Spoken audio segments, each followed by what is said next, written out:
Bill and Ted's Excellent Game Adventure, Rocket Science Productions and LJN, 1991. So, George Carlin introduces us with all the information that no kid ever cared about. The title screen has that really mangled pixel style to it. Time traveling skills are needed once again. Thanks, George. You're the best. So we browse through a phone book of mostly real people. And now we dial a number.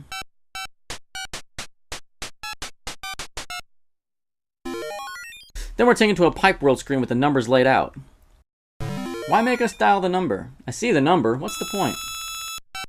Just make it a stage select and be done with it. At this point, Pipe Tube World here, I don't understand. I can launch the phone booth out of the number it's in and try to catch it in other bubbles. And I can move this one around to try to catch the booth. In the end, I just got the booth to the last number and it flies out into the stage. What the hell was the point of that? These controls are a little tricky to manage. He only walks in diagonals, so it's strange to make your D-pad align with which direction he's actually going. And you jump like you're on the moon. Okay, I assumed I could go in here, but I guess not. So I run into this guy and he asks for a coin. Shouldn't these guys have been a little more concerned about why I'm wearing 1980s clothing instead of being greedy bastards? But you can fight back. There's a couple of items you manage to get past the temporal TSA. The first is some kind of pot that these characters flood toward. Next is dynamite, which blows the shit out of people. Next one I assume is the Necronomicon. It sure looks like it, and it vaporizes all characters on the screen.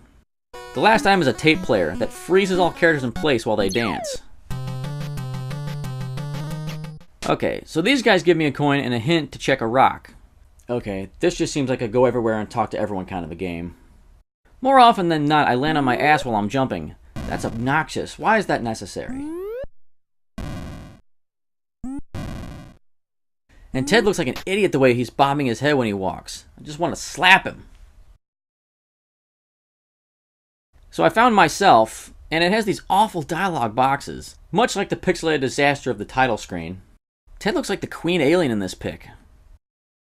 It's kind of freaking me out. So finally, Ted 2 says Sitting Bull was headed west, which is all fine and well, but the game doesn't say which direction is west. Even if the game assumed normal compass directions, you can't just walk left to head west. But you're always heading two compass directions because of this stupid diagonal movement. Let's try another time period. I'm sick of this one.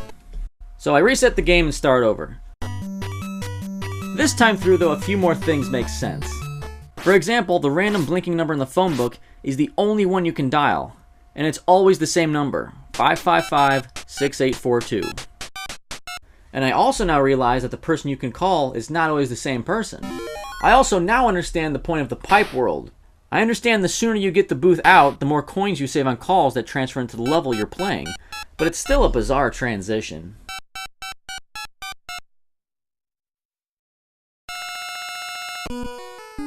And wait, is this the same level? It is! It's the same damn setup! What's the point of any of the opening sequences? We don't really get to choose who to call, and it forces us to call one number, no matter who it is. And it takes us to the same place.